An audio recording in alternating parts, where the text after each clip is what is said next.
ప్రజాయుద్ధ నౌక, విప్లవ కవి, లెజెండరీ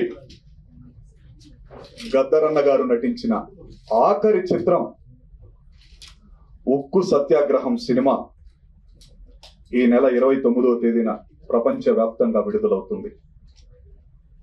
ఆ రిలీజ్ డేటు వివరాలు మీ ముందుంచడానికి మేము ఏర్పాటు చేసిన ఈ కార్యక్రమానికి విచ్చేసినటువంటి మీడియా మిత్రులందరకు నేను నిర్మాతగా, దర్శకుడిగా, నటుడిగా, రచయితగా, గాయకుడిగా చేతులెత్తి నమస్కరిస్తున్నాను. ఈ సినిమా తీసే ముందు గద్దరన్న కథని తయారు చేసిన తర్వాత ఒక క్యారెక్టర్ ని ఊహించుకున్నాడు. ఆయన కథానాయకుడు ఎలా ఉండాలంటే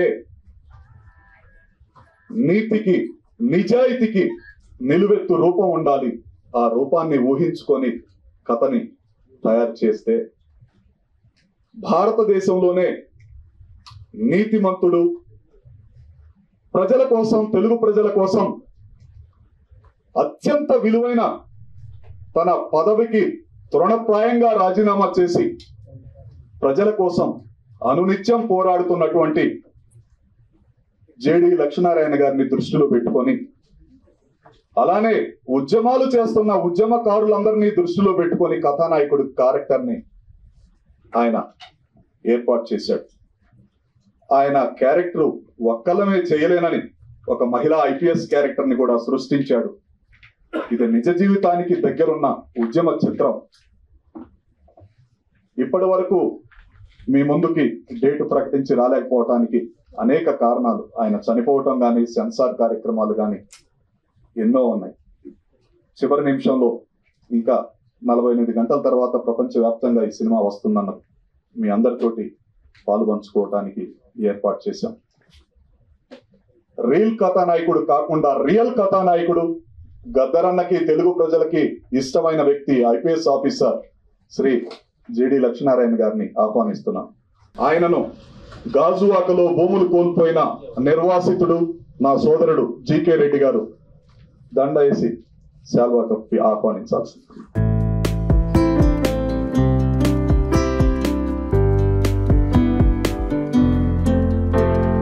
అన్ని అవయవాలు ఉండి కూడా బాధ్యతలు విస్మరిస్తున్న ఈ దేశంలో, ఈ ప్రపంచంలో దేవుడు తనకి లోపాన్ని ఇచ్చినా కూడా దాన్ని ఆయుధంగా మార్చుకొని ఉద్యమంలో సోషల్ మీడియా ద్వారా తన శక్తి వంచన లేకుండా పోరాడుతున్న మౌత్ ఆర్టిస్టు నా చెల్లెమ్మ స్వప్నాన్ని వేదిక మీదకి రావాల్సిందిగా కోరుతున్నా. ఉత్తరాంధ్ర వాసి.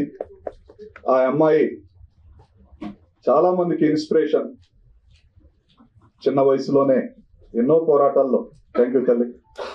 సార్ అలానే గ్లామర్ సినిమాలు, పెద్ద స్టార్ కాస్టింగ్ ఉన్న సినిమాలే విడుదల చేయటానికి ముందుకు వస్తున్న పంపిణీ రంగం అన్ని పక్కన పెట్టి నా గద్దరన్న కోసం, నా తెలుగు ప్రజల ఉద్యమ చిత్రమైనటువంటి ఉక్కు ఫ్యాక్టరీ కోసం నేను ముందుకు వస్తున్నానని అందరికంటే ముందే ఈ సినిమాని కొని రాష్ట్రానికి, ప్రపంచానికి పంపిస్తున్నటువంటి నా సోదరుడు పిఆర్కే ఫిల్మ్స్ ప్రసాద్ గారిని కూడా రావాల్సిందిగా కోరుచున్నాను. అలాగే చెన్నై పట్టణం నుంచి అనేక సినిమాలకు డిజైనర్ గా ఉండిన, వాళ్ళ కుటుంబానికి డిజైనింగ్ తప్ప ఏమీ తెలియదు, రాజకీయాలు తెలియదు, ఈ ప్రపంచం బయటకు తెలియదు, నా మిత్రుడు గత 3-4 సంవత్సరాల నుంచి ఈ సినిమా కోసం కష్టపడి ఒక ఆర్ట్ లాగా, ఒక గ్రంథాన్ని లాగా తయారు చేసినటువంటి సురేష్ అంజన్ కడలి గారిని కూడా రావాల్సిందిగా కోరుతున్నాను. అలాగే భూ నిర్వాసితుడైన రెడ్డి జీకే రెడ్డి గారు నిర్వాసితుల తరఫున పోరాటం చేయడమే కాకుండా ఈ సినిమాలో నటించారు, సినిమాకి చాలా కష్టపడ్డారు. ఆయన్ని కూడా వేదికను అలంకరించారు.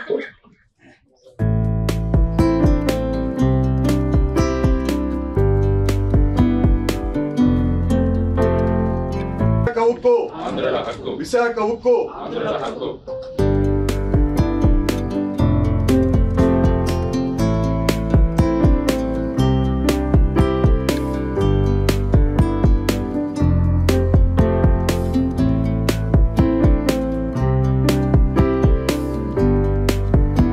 నిద్రపోయేవాడిని లేపేది కళ అని ప్రజా కవులు, గాయకులు ఈ ప్రపంచానికి ఎన్నో తెలియజేశారు.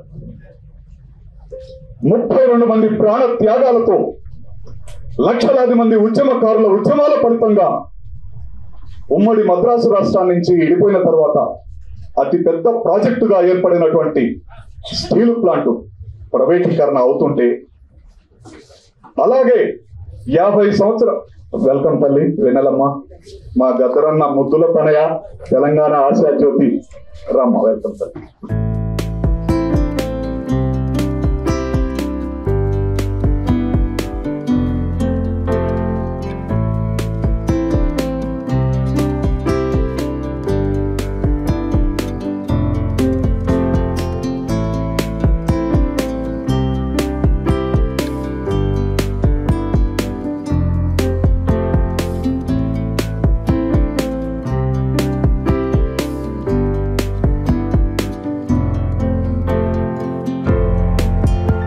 త్యాగాలతో, లక్షలాది మంది ఉద్యమాల ఫలితంగా ఆనాడు గద్దరన్న లాంటి విద్యార్థి నాయకుడు గద్దరన్న అనేక ప్రముఖులతోటి, ముఖ్యంగా తెలంగాణ గడ్డపై నుంచి ఉద్యమం స్టార్ట్ అయింది. ఉస్మానియా విశ్వవిద్యాలయంలో ఉద్యమం స్టార్ట్ అయింది. జార్జి రెడ్డి లాంటి వ్యక్తులు కూడా ఉద్యమానికి మద్దతుగా ఆ రోజు పోరాడారు. అంతేకాదు, అక్కడ 31 మంది విశాఖ స్టీల్ ప్లాంట్ కోసం చనిపోతే కాల్పుల్లో తెలంగాణకి చెందినటువంటి, జగిత్యాలకు చెందినటువంటి తహసీల్దార్ ఆఫీసులో పనిచేసే గవర్నమెంట్ ఉద్యోగి అయినటువంటి సాయిరెడ్డి కూడా ఆ రోజు ఆంధ్రప్రదేశ్ స్టీల్ ప్లాంట్ ప్రైవేటీకరణకి మద్దతుగా కాల్పుల్లో చనిపోయాడు. ఈ జనరేషన్ కి తెలియని ఎన్నో విషయాలు గద్దరన్న గారు ఈ సినిమాలో రాశాడు, పాడాడు, ఆడాడు. ఆయన చివరి రక్తపు బొట్టు వరకు కూడా ఎలా కష్టపడ్డాడో ఈ సినిమాలో కనపడుతుంది. ప్రజల కోసం ఆయన ఒక ప్రాంతానికి చెందిన వ్యక్తి కాదు, ప్రపంచానికి చెందిన వ్యక్తి. ఒక తెలంగాణ ప్రజలే కాదు, ఆంధ్రప్రదేశ్ లో కూడా ఆయనకి గుడి కట్టి ఆయన విగ్రహాన్ని పెట్టబోతున్నారంటే స్టీల్ ప్లాంట్ కోసం ఆయన ఎలాంటి పోరాటం చేశాడో ఈ రాష్ట్ర ప్రజలు, ఆ రాష్ట్ర ప్రజలు కూడా తెలుసుకునే రోజు ఇంకో 48 గంటల్లో ఉంది. ప్రియమైన సోదరులారా, విశాఖ ఉక్కు, ఆంధ్రుల హక్కు నినాదంతో 32 మంది ప్రాణ త్యాగాలు చేసినటువంటి ఆ స్టీల్ ప్లాంట్ ను తుక్కు రేటుకి అమ్ముతుంటే, సమ్మెని జన్మ హక్కు రన్నో దాన్ని ఆపేటి మునగాడు ఎవడన్నా, సమ్మెని జన్మ హక్కు రన్నో దాన్ని ఆపేటి మునగాడు ఎవడన్నా, అన్నన్న మాయన్న కంపెనీ కూలన్నా, అన్నన్న మాయన్న కంపెనీ కూలన్నా, ఎన్నాళ్ళు ఈ బతుకు ఎదురు తిరగావన్నా, సమ్మెని జన్మ హక్కు రన్నో ఉక్కు ఫ్యాక్టరీ తల్లి, ఓహో ఉక్కు ఫ్యాక్టరీ తల్లి దుఃఖంలో ఉన్నది, విశాఖ సంద్రము శోకమై పొంగినాది అనే ఒక అద్భుతమైన చరిత్రలో నిలిచిపోయేటటువంటి ఒక పాటని, ఒక గ్రంథాన్ని, ఒక కళాఖండాన్ని ఈ చిత్రం ద్వారా అందించిన మహానుభావుడు గద్దరన్న ఈ చిత్రంలో కనపడబోతున్నాడు. ఇది ఆఖరి చిత్రం, ఆ మహానుభావుడికి అంకితం ఇచ్చాం. అలానే 32 మంది ప్రాణత్యాగాలు చేసిన వారికి కూడా ఈ చిత్రాన్ని అంకితం చేయటం జరిగింది. ఆయన కొనసాగింపుగా ఆయన కొన్ని షాట్లలో చేయలేకపోయినటువంటి సన్నివేశాన్ని, ఒక పాటలో మేము కోరుకున్న సన్నివేశాన్ని ఆయన ముద్దుల తనయ, ఆయన నిజమైన వారసురాలు, భయం అంటే తెలియని నా చెల్లెమ్మ వెన్నెలమ్మ, గద్దరన్న సమాధి తడి ఆరకముందే, ఆ పూలమాలలు వాడకముందే, అమ్మా ఇట్లా బ్యాలెన్స్ ఉందమ్మా, సినిమా సెన్సార్కి వెళ్తుంది, మీరు చేస్తే బాగుంటదేమో అని అడగలేక నేను అడిగితే, అన్నా నాన్నకి నిజమైన నివాళి అంటే ఇదన్నా, ప్రజల కోసం నేను పోరాడితే ఆయన ఆత్మ శాంతిస్తుందన్నా అని సినిమాలో అతిథి పాత్రలో ఒక సాంగ్ లో వెన్నెలమ్మ యాక్ట్ చేసింది. ఆమెకి లాల్ సలాం అమ్మ. ఆంధ్రప్రదేశ్ లో కూడా గద్దరన్న అభిమానులు వేలాది మంది కాదు, లక్షలాది మంది ఉన్నారు. త్వరలో లక్ష్మీనారాయణ సార్ గారు ప్రకటించబోయే కార్యక్రమాల ద్వారా కోట్లాది మంది మారుతారు, ఆయనని గుండెల్లో గుడి కట్టుకొని పూజిస్తారు. ఆయన పోరాటం వల్ల, లక్ష్మీనారాయణ గారు లాంటి సార్ పోరాటం వల్ల ఇప్పటికీ ప్రైవేటీకరణ చేయలేక కొంతమంది భయపడి ఆగిపోతున్నారు. ఆ పోరాటాన్ని చూడాలంటే ఈ వెండి తెర మీద చూసిన తర్వాత స్టీల్ ప్లాంట్ ప్రైవేటీకరణ ఎప్పటికీ జరగనివ్వమని సినిమాలో కళాకారులు చెప్తారు. ఆ కళాకారులు పోషించిన నిజ రూపంలోని ఆ క్యారెక్టర్ అయినటువంటి జేడి లక్ష్మీనారాయణ గారు ఆయన నిర్ణయం తీసుకుంటారు. ఆయన గురించే గద్దరన్న ఆలోచించాడు, ఆ క్యారెక్టరైజ్ చేశాడు. మిత్రులారా, సోదరులారా, ప్రపంచవ్యాప్తంగా వస్తున్నటువంటి ఈ సినిమాని ఆదరించి 29వ తేదీన ప్రజలందరూ స్టీల్ ప్లాంట్ కు మద్దతు ఇవ్వాలి. 32 మంది ప్రాణత్యాగాలతో ఏర్పడ్డది. ఈ ప్రపంచంలో ఎక్కడైనా ఏదన్నా ఫ్యాక్టరీ కట్టినా, కార్ఖానా కట్టినా మా ప్రాంతంలో వద్దు, మా గుళ్ళు పోతాయి, మా బళ్ళు పోతాయి, మా మసీదులు పోతాయి, మా మందిరాలు పోతాయని పోరాటం చేయటం జరిగింది. ఇక్కడ కట్టొద్దని జరిగేది. ఆంధ్రప్రదేశ్ లోని విశాఖపట్నంలో మాత్రం మా ప్రాంతంలోనే స్టీల్ ప్లాంట్ కట్టాలని కాల్పులు జరిపించుకొని 32 మంది మరణించిన సంఘటన ఈ ప్రపంచంలో ఎక్కడన్నా ఉందని అది ఒక విశాఖపట్నం స్టీల్ ప్లాంట్ కే చెందింది. ఏ గుడికి వెళ్ళినా నాకు 100 ఏళ్ల ఆయుసు దేవుడా అని కోరుకుంటారు. ఒక వారణాసి కాశీకి వెళ్ళినప్పుడు ఆ పరమేశ్వరుని మాత్రం ఇక్కడ చచ్చిపోతే బాగుంటుందని ప్రార్థిస్తారు, పుణ్యం వస్తుందని. అలానే ఎక్కడైనా స్టీల్ ప్లాంట్ కట్టినా, ఏ ప్లాంట్ కట్టినా వద్దంటారు. ఒక విశాఖ వార్తలు మాత్రమే ఇక్కడ కట్టాలని ప్రాణాలు ఇచ్చారు. అలాంటి ప్రాణాలు ఇచ్చిన స్టీల్ ప్లాంట్ని, గద్దరన్నకి ఇష్టమైన స్టీల్ ప్లాంట్ని ప్రైవేటీకరణ కాకుండా మీరందరూ కోరాలని, ఈ సినిమాని ఆశీర్వదిస్తే ఉద్యమంలో పాల్గొన్నట్టేనని, ఉద్యమానికి మద్దతు తెలియజేసినట్టేనని మీ అందరికీ చేతులెత్తి నమస్కరిస్తూ, నిన్ననే ప్రమాణ స్వీకారం చేసింది చెల్లెమ్మ. తెలంగాణలోనే అతి పెద్ద పోస్ట్ అది.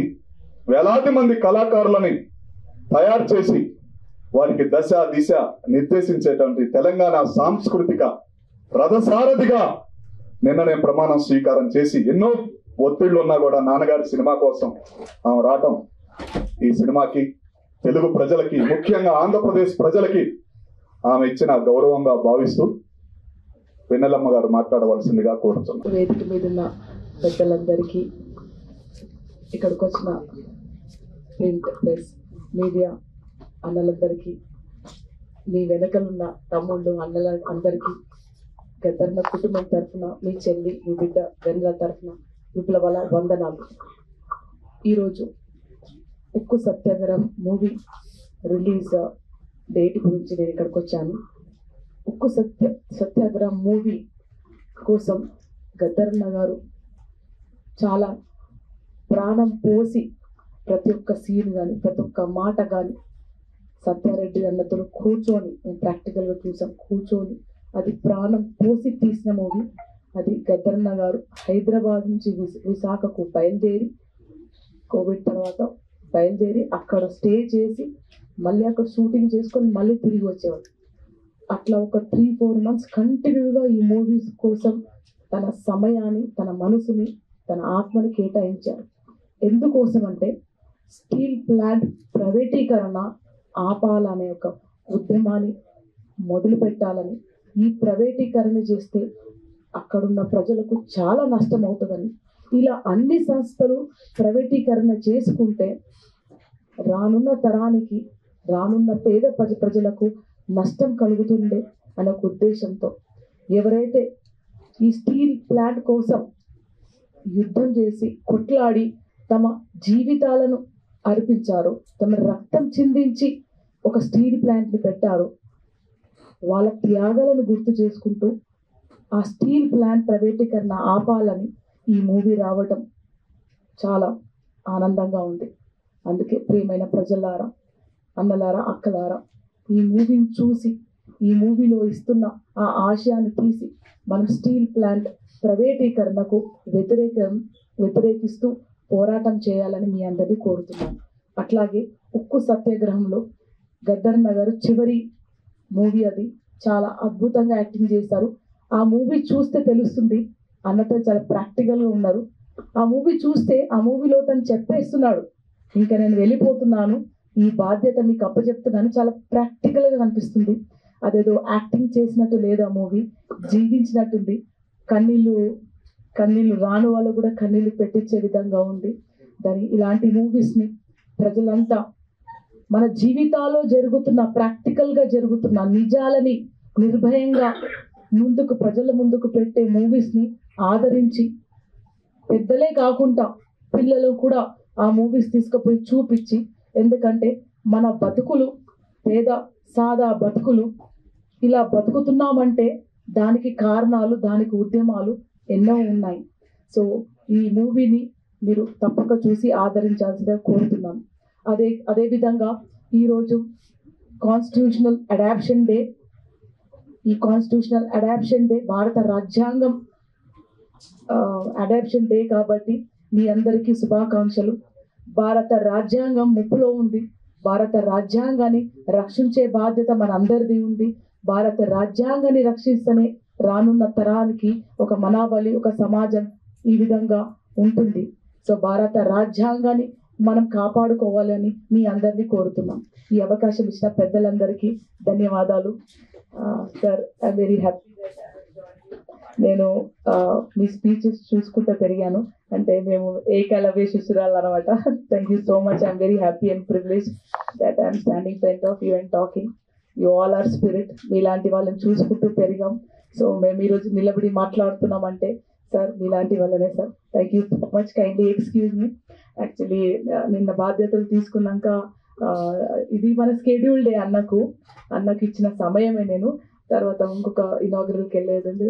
థ్యాంక్ యూ సో మచ్ అన్నయ్య. థ్యాంక్ యూ అందరికి. థ్యాంక్ యూ సో మచ్ అందరికి. థ్యాంక్ యూ అన్న. Thank you so much. బిజీలో ఉండి కూడా వచ్చినందుకు హృదయపూర్వకంగా అభినందనలు, ధన్యవాదాలు. మీరు మళ్ళా ఒకసారి విశాఖపట్నాన్ని పర్యటించాలని అందరి సమక్షంలో కోరుతున్నాను. Thank you. రియల్ కథానాయకుడు, మేము రియల్ కథానాయకుడిగా యాక్ట్ చేస్తే ఉద్యమానికి ఊపిరి పోసినటువంటి పాత్ర. ఎంత ధైర్యంతో కొన్ని నిర్ణయాలు తీసుకున్నాడంటే ఆయన ఉద్యోగానికి ఐపీఎస్ పదవికి రాజీనామా చేసినప్పుడు కూడా ప్రపంచం అంతా ఒక్కసారి చూసింది. అంతకు మించి ఎన్నో చేశారు ఆయన. చాలా వరకు పబ్లిసిటీకి దూరంగా ఉంటారు. సార్ మీరు రావాలని ఇప్పుడే విజ్ఞప్తి చేస్తున్నాం. స్టీల్ ప్లాంట్ మీరు రియల్ గా అమ్మాలని ఒకవేళ నిర్ణయించుకుంటే మేమే కొంటాం ప్రజల తరపున అని కూడా కోర్టుకు వెళ్ళిన మహానుభావుడు ఆయన. అంతేకాదు, ఎన్నో త్యాగాలు చేసిన కుటుంబాలని ఆదుకోకుండా నువ్వు అప్పుడే ఎలా అమ్ముతావని ఎదురు తిరుగుతున్న ఒక అభిమన్యుడు. ఆయన వెంట మేమంతా ఉంటామని ఈ సినిమా ఇన్స్పిరేషన్ లో రియల్ పాత్ర ఆయన ఉన్నట్టు శ్రీ జిడి లక్ష్మీనారాయణ గారు మాట్లాడి సందేశం ఇవ్వాల్సిందిగా కోరుతున్నాం. ఉక్కు సత్యాగ్రహం అన్న ఈ చలనచిత్రం ఈ నెల 29వ తారీఖున ప్రపంచవ్యాప్తంగా విడుదల కాబోతోంది. ఉక్కు సత్యాగ్రహం చిత్రం ద్వారా విశాఖ స్టీల్ ప్లాంట్ యొక్క చరిత్ర, విశాఖపట్నం స్టీల్ ప్లాంట్ ని ప్రైవేటీకరణ చేస్తున్న ప్రయత్నాలను ఏ విధంగా అక్కడ వర్కర్స్ కావచ్చు, ఎగ్జిక్యూటివ్స్ కావచ్చు, నిర్వాసితులు కావచ్చు, వీరందరూ కూడా కలిసి ఏ విధంగా అడ్డుకుంటున్నారన్న ఒక మహత్తరమైన సందేశాన్ని శ్రీ సత్యారెడ్డి గారు మనందరికీ ఇస్తున్నారు. ఈరోజు ఈ చిత్రాన్ని కొద్ది భాగం చూసే అవకాశం కూడా నాకు కల్పించారు. చాలా ఇన్స్పిరేషనల్ గా ఉంది సినిమా. ఆయన ప్రధాన పాత్రను పోషించారు. చాలా గొప్ప ఇన్స్పిరేషన్. చూస్తుంటే ఈ థియేటర్లో ఎంతో గొప్ప, అందరికీ ఒక ఉద్రేకం, ఇందులో మనం కూడా భాగస్వాములు అవ్వాలన్న ఒక సంకల్పం కూడా వచ్చే విధంగా, దానితో పాటు ముఖ్యంగా గద్దర్ గారు ఆయన స్వయంగా నటించడం కూడా చాలా ముఖ్యమైన విషయం. ఎందుకంటే గద్దర్ గారు మంచి ఆప్తులు. లచ్చన్న ఎట్లున్నావురా అని అడిగేవాడు ఆయన. ఆ విధమైన మా ఇద్దరికి మధ్య ఉన్న సంబంధం. కాబట్టి ఆయనతో అనేక సార్లు నేను చర్చించడం జరిగింది. అటువంటి గద్దర్ గారిని ఈరోజు ఆయన ఆరోగ్య స్థితి అంత బాగు లేకున్నా కూడా ప్రజల కోసం చెయ్యాలి అన్న సంకల్పనతో ఈ సినిమాలో ఆయన స్వయంగా పాడి రచించి ఆయన స్వయంగా నటించిన సినిమా ఇది. ఆయన చివరి సినిమా అని ఇప్పుడే వెన్నెల గారు, సత్యారెడ్డి గారు కూడా చెప్పడం జరిగింది. కాబట్టి ఆయన ఒక స్ఫూర్తిని నింపారు ఈ సినిమాలో అని నేను మీ అందరికీ కూడా తెలియజేస్తున్నాను. ముఖ్యంగా ఈరోజు రాజ్యాంగాన్ని మనం ఈరోజు మొదలైంది, ఈరోజు అడాప్ట్ చేసుకున్నాము. రాజ్యాంగ దినోత్సవం ఈరోజు. రాజ్యాంగంలో కూడా మనకు తరువాత ఈ లౌకికవాదం, తర్వాత సామ్యవాదం, ఈ రెండు కూడా యాడ్ చేశాం. అంటే సెక్యులర్, సోషలిస్ట్, ఈ రెండు కూడా తర్వాత 42వ అమెండ్మెంట్ లో యాడ్ చేయడం జరిగింది. కాబట్టి ఈ రోజు ముఖ్యంగా నిన్నే సుప్రీంకోర్టు కూడా ఈ రెండు ఏవైతే యాడ్ చేశారో 42లో అవి ఈ ప్రియాంబుల్లో పీఠికలో ఉండాలని చెప్పి వారు కూడా నిర్ణయం ఇవ్వడం జరిగింది. అందువల్ల ఇందులో ముఖ్యంగా చూసుకుంటే సోషలిజం అన్న కాన్సెప్ట్ ఏదైతే ఉందో, అంటే ఉత్పాదన లేకుంటే దేశంలో ఉన్న సంపద కేవలం కొంతమంది మాత్రం చేతుల్లోనే ఉండకూడదన్నది సోషలిజం. దానికి ప్రధానంగా మన పబ్లిక్ సెక్టర్ యూనిట్లు చాలా మహత్తరమైన భూమికను పోషిస్తాయి. అందుకనే మనం భారతదేశానికి స్వాతంత్రం వచ్చిన తర్వాత క్యాపిటలిస్టిక్ కాదు, ఈ విధంగా టోటల్ గా ప్రభుత్వం కాదు, మిక్స్డ్ ఎకానమీని మనం నిర్ణయించుకున్నాం. అంటే పబ్లిక్ సెక్టరు ప్రైవేట్ సెక్టరు రెండూ ఉంటాయి.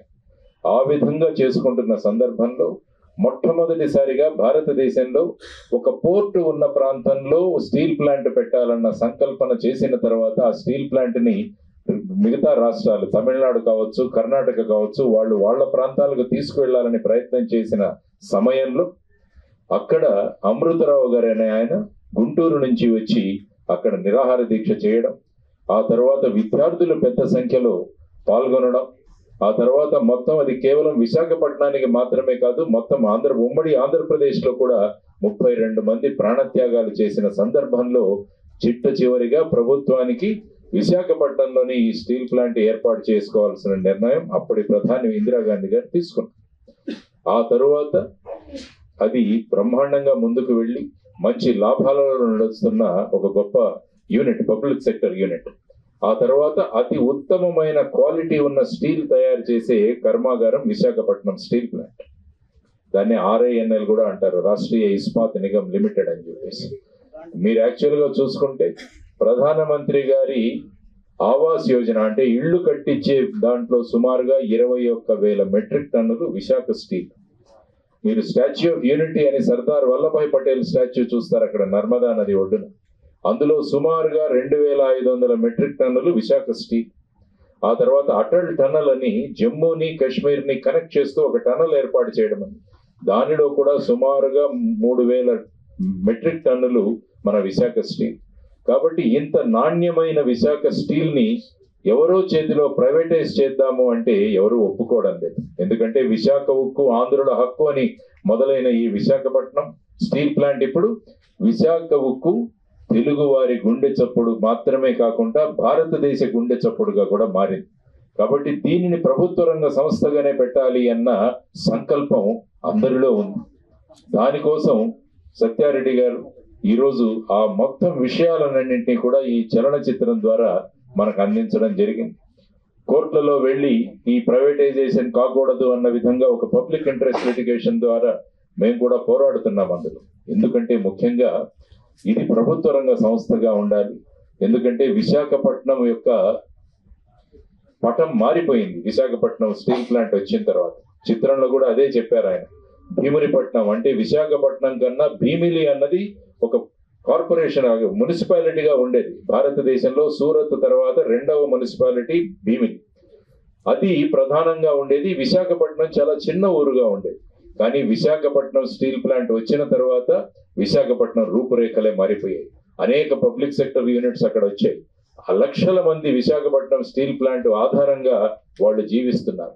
ఎందుకంటే ఎప్పుడైతే ఇది ప్రైవేటీకరణ చేస్తారో అప్పుడు ఏమవుతుందంటే లాభాల కోసం ప్రైవేటీకరణ జరిగిన తర్వాత ఆ వ్యక్తులు తమ జేబులో ఎంత పెడుతుందని చూసుకునే సందర్భాలు ఉన్నాయి. అందువల్ల ఇది ప్రైవేటీకరణ కాకూడదు అన్నది ప్రధానంగా. అందరూ కూడా ఇది ప్రైవేటీకరణ అవ్వదు అని చెబుతున్నారు. మొన్న మినిస్టర్ గారు కూడా వచ్చి వెళ్ళారు, కుమారస్వామి గారు. ఆయన కూడా ఇది ప్రైవేటీకరణ అవ్వదు అని చెప్పారు. 3 నెలలు అయిపోయింది కానీ ఇంకా ఏమీ అందులో ఏ విధమైన చర్యలు తీసుకున్నట్టు కనపడ్డారు. కాబట్టి ప్రస్తుత ప్రభుత్వం కూడా ఇది ప్రైవేటీకరణ కాకుండా మేము కాపాడుతామని వారు కూడా చెప్పిన సందర్భాలు ఉన్నాయి. కాబట్టి ఇది అందరి బాధ్యత అని గుర్తు చేయడానికి ఈ సినిమా ద్వారా ఒకవైపు ఉప్పు సత్యాగ్రహం, ఇంకొక వైపు ఉక్కు సత్యాగ్రహం, ఈ రెండింటినీ కూడా పోలుస్తూ ఉక్కు సత్యాగ్రహం ఏ విధంగా ఈ ప్రైవేటైజేషన్ ఆపాలి అన్న ఒక సందేశాన్ని తీసుకుని అక్కడ ముందుకు వెళ్తారు. సత్యన్న ఒక క్యారెక్టర్ అక్కడ నిర్మించి ఆ క్యారెక్టర్ ద్వారా ఈ ఉద్యమాన్ని ఎలా ముందుకు తీసుకెళ్లాలని అటు విద్యార్థులు కావచ్చు, కార్మిక సంఘాలు కావచ్చు, అందరం కలిసి పనిచేస్తే ఈ విశాఖ ప్రైవేటీకరణ అవ్వదు అన్న ఒక సందేశాన్ని వారు ముందుకు తీసుకువెళుతున్నారు. కాబట్టి ఖచ్చితంగా ఇది ప్రజలందరినీ కూడా ఆకర్షిస్తుంది. పాటలు చాలా బాగున్నాయి, నేను విన్నాను. పాటలు చాలా, చిత్రీకరణ కూడా చాలా బాగుంది. ముఖ్యంగా సినిమాలో వాడిన డైలాగ్ చాలా అత్యంత ప్రభావంగా ఉన్నాయి. ఒక్కొక్క మాట కూడా ఒక్కొక్క తూటాలాగా వెళుతుంది. ఇందులో అనేకమైన డైలాగులు చాలా చక్కగా రాశారు. ఎందుకంటే మనసు పెట్టి ఇందులో పని చేశారు ఈ సినిమాలో. అది నాకు కనిపించింది. ఒక సినిమా లాగా కాకుండా ఒక నిజ చరిత్ర, ఇది మన సామాజిక బాధ్యత అనుకొని నిర్మించిన చిత్రం ఇది. అందువల్ల ప్రతి ఒక్కరూ కూడా వారికి 100% వాళ్ళ కాంట్రిబ్యూషన్, వాళ్ళ మాట కావచ్చు, పాట కావచ్చు, అభినయం కావచ్చు, ఇవన్నీ కూడా అందులో రంగరించి మన ముందుకు వస్తున్న సినిమా ఈ ఉక్కు సత్యాగ్రహం. అందువల్ల ప్రభుత్వానికి మా విన్నపం ఏంటంటే, యాక్చువల్గా 29వ తారీఖున ప్రధానమంత్రి గారు విశాఖపట్నంలో వస్తారన్నది నిన్న పేపర్ వార్త. కానీ సత్యారెడ్డి గారు నాకు చెప్పడం ఆ కార్యక్రమం పోస్ట్పోన్ అయిందని చెప్పారు. అంటే ఆ రోజు 29న ఉక్కు సత్యాగ్రహం విడుదల, అదే రోజు ప్రధానమంత్రి గారు ప్రైవేటీకరణ చేయట్లేదన్న ప్రకటన కూడా చేస్తారన్న ఒక ఆశాభావంలో నేను ఉండినాను. కానీ ఆ కార్యక్రమం రద్దయిందని వారు చెప్పారు. కాబట్టి ఈ సినిమాలో టైటిల్స్ కూడా ఉన్నాయి, ఇంగ్లీష్లో టైటిల్స్. కాబట్టి ఖచ్చితంగా కేంద్ర ప్రభుత్వంలో ఉన్న వారంతా కూడా ఈ సినిమాను చూసి ప్రజల యొక్క మనోభావాలను అర్థం చేసుకొని ఆ ప్రైవేటీకరణ దిశగా చేస్తున్న అడుగులను వాళ్ళు అక్కడే ఆపితే ఖచ్చితంగా ఆంధ్రప్రదేశ్ కాదు, మొత్తం భారతదేశంలో కూడా ఒక గొప్ప అనుభవం. ఎందుకంటే చాలా చోట్ల ప్రైవేటీకరణ కావాలని కోరుకుంటున్నారు చాలా మంది. కానీ విశాఖపట్నం స్టీల్ ప్లాంట్ మటుకు కాకూడదు. దానికి సెంటిమెంట్ అంటే 32 మంది ప్రాణత్యాగాలు ఉన్నది ఒక భాగం అయితే, ఇది ఖచ్చితంగా లాభాల బాటలో నడిచే కంపెనీ అని ఎప్పటి నుంచే మేము కూడా చెబుతున్నాం. దీనికి చేయాల్సింది కేంద్ర ప్రభుత్వం ఒకటే కోరుకుంటున్నాం, దానికి గనులు కేటాయించండి అని మొదటి నుంచి డిమాండ్. మిగతా అన్ని కంపెనీస్కి, అన్ని ప్రైవేట్ కావచ్చు, గవర్నమెంట్ కావచ్చు, అన్నిటికీ వారి సొంత గనులు ఉన్నాయి. కానీ విశాఖపట్నం స్టీల్ ప్లాంట్కి మాత్రం సొంత గనులు ఇవ్వలేదు. 28 అప్లికేషన్లు వేసినా కూడా స్టీల్ ప్లాంట్కు ఈ విధంగా గనులు కేటాయించలేదు. ప్రస్తుతం ఈ ప్లాంట్కి కావాల్సింది గనులు కేటాయించడం, లేకుంటే స్టీల్ అథారిటీ ఆఫ్ ఇండియాలో కలపమని చెప్పేసి అందరి యొక్క డిమాండ్. సెయిల్లో కలపండి RINL ని కూడా అన్నది ప్రధానమైన డిమాండ్. కాబట్టి ఇవన్నీ చేసుకుంటూ రావడానికి చాలా సులభమైన పరిష్కారాలు ఉన్నాయి. విశాఖపట్నం స్టీల్ ప్లాంట్ ని ప్రభుత్వ రంగ సంస్థగా కొనసాగించడానికి ఆ విధంగా ప్రభుత్వం ఆలోచించాలి. ఎందుకంటే సినిమా అన్నది చాలా ప్రభావవంతమైన మీడియం. ఎందుకంటే సినిమాల ద్వారా ప్రజల యొక్క భావోద్వేగాలను, ప్రజల యొక్క ఆలోచన విధానాలను కూడా ప్రభావితం చేసేదే సినిమా. కాబట్టి అటువంటి ఉక్కు సత్యాగ్రహం అన్న ఈ సినిమా ఖచ్చితంగా ప్రజలందరినీ కూడా చైతన్యవంతులుగా చేసి, ఈ స్టీల్ ప్లాంట్ ప్రైవేటీకరణ ఎందుకు కాకూడదు, పబ్లిక్ సెక్టర్ రంగంలోనే గడిస్తే ఏ విధంగా దానికి వచ్చే లాభాలు ప్రజలందరికీ చెందుతాయి, అదే ప్రైవేటీకరణ అవుతే వచ్చే లాభాలు కేవలం ఎవరైతే ఆ కంపెనీని కొనుక్కుంటారో వాళ్ళ జేబుల్లో వెళతాయి. ఈ విధమైన తర్వాత ఎప్పుడైతే ప్రభుత్వ రంగ సంస్థలో ఉంటాయో అక్కడ రిజర్వేషన్ సిస్టమ్ కూడా అమలవుతుంది. అదే ప్రైవేటు రంగంలోకి వెళితే బడుగు బలహీన వర్గాల వారికి అవకాశమే ఉండదు. ఆ తర్వాత ముఖ్యంగా ఈ స్టీల్ ప్లాంట్ కోసం సుమారుగా 23,000 ఎకరాలు ఆ ప్రాంతంలో 64 గ్రామాల నుంచి రైతులందరూ కూడా వారికి ఇచ్చారు. అప్పుడు వాళ్ళకి ఇచ్చిన వాగ్దానం ఏంటంటే, మీ ప్రతి ఇంటిలో కూడా ఒక ఉద్యోగం ఇస్తామని చెప్పారు. ఇప్పటికీ సుమారుగా 8,500 మంది రైతులకి ఉద్యోగాలు ఇవ్వలేదు వాళ్ళ కుటుంబాలకు. ఇది 4th జనరేషన్, 4వ పీढ़ి. వాళ్ళు కూడా ఇప్పుడు కూడా ఎదురు చూస్తున్నారు మాకు ఉద్యోగాలు ఇవ్వట్లేదని. మరి ఇప్పుడు దీన్ని ప్రైవేటీకరణ చేస్తే ఉన్న ఉద్యోగులను కూడా తీసివేస్తారు ఎప్పుడు కూడా ప్రైవేటీకరణ జరిగిన తర్వాత. మరి ఈ 8,500 మంది ఎక్కడికి వెళతారు? వాళ్లకు జీవితానికి ఆధారమైన భూమిని వాళ్ళు దేశ భవిష్యత్తు కోసం, దేశం కోసం వారందరూ కూడా త్యాగం చేస్తే మరి వాళ్లకు ఈ విధంగా సుమారుగా 8,500 కుటుంబాలకు ఇంకా ఉద్యోగం ఇవ్వకుండా మనం ఈ విధంగా చేయడం సబబా అని మనం ప్రభుత్వాన్ని ప్రశ్నిస్తున్నాం. అవన్నీ కూడా ఈ సినిమాల్లో చూపించడం జరిగింది. కాబట్టి నిజ జీవితం, ఎందుకంటే ఈ మధ్య కాలంలో బయోపిక్స్ అన్నవి చాలా ప్రభావంగా వెళుతున్నాయి. అంటే నిజ జీవిత చరిత్రలు ప్రజలను ఆకట్టుకుంటున్నాయి. అదే విధంగా నిజమైన సంగ్రామం తర్వాత ప్రజలందరి మద్దతుతో ఈ విశాఖపట్నం స్టీల్ ప్లాంట్ అన్నది ప్రైవేటీకరణ కాకూడదు అన్న ప్రజల యొక్క ఆశాభావాలు ఏవైతే ఉన్నాయో వాటినన్నింటినీ ప్రతిబింబిస్తూ ఈ సినిమా చేయడం జరిగింది. ఈ సందర్భంగా నేను మిత్రుడు సత్యారెడ్డి గారిని అభినందిస్తున్నాను. ఎందుకంటే ఇటువంటి విషయం తీసుకొని ఎంతో ప్రభావవంతంగా ఈ సినిమాను, ఈ చలనచిత్రాన్ని నిర్మించినందుకు, ఆ తర్వాత ఇది ఒక కమర్షియల్ సినిమా అయితే కాదు కానీ ఇది మన జీవితాలతో ముడిపడిన సినిమా కాబట్టి అందరూ కూడా ఒక సామాజిక బాధ్యత అని ఈ సినిమా ఖచ్చితంగా వెళ్ళి చూడాలి అని నేను మనస్ఫూర్తిగా కోరుకుంటున్నాను. ఎందుకంటే ఇటువంటి విషయాలు విద్యార్థులకు తెలియాలి, భావి తరాలకు తెలియాలి. పోరాటం చేసి ఏ విధంగా మనం ఈ స్టీల్ ప్లాంట్ ని తెచ్చుకున్నామన్న విషయం వాళ్ళకు తెలియాలి.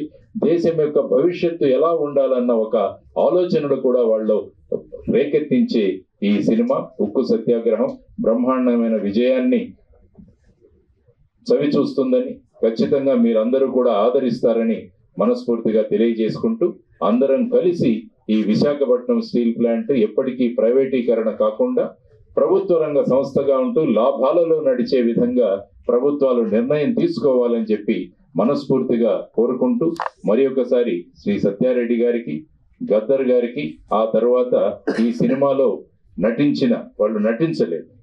జనరల్ గా సినిమా అంటే నటిస్తారు, ఇది నిజ జీవితంతో ముడిపడిన సినిమా కాబట్టి వాళ్ళందరూ కూడా వారి 100% ఇచ్చి జీవించి ఈ సినిమాను చాలా చక్కగా నిర్మించారు. కాబట్టి మీ అందరి తరపున మీడియా ద్వారా ప్రజలందరికీ నేను చేస్తున్న విన్నపం, ఈ చలనచిత్రాన్ని ఖచ్చితంగా వీక్షించండి, మీ యొక్క అభిప్రాయాన్ని తెలియజేయండి. విశాఖ ఉక్కు ప్రైవేటీకరణ కాకుండా ప్రభుత్వ రంగ సంస్థగానే కొనసాగించే విధంగా ప్రభుత్వం చర్యలు తీసుకోవాలని మీరందరూ కూడా గొంతు విప్పిన రోజు ఖచ్చితంగా అది జరుగుతుందని నేను ఆశిస్తూ మరి ఒకసారి శ్రీ సత్యారెడ్డి గారికి అభినందనలు తెలియజేస్తూ ముగిస్తున్నాను. ధన్యవాదాలు. జై హింద్.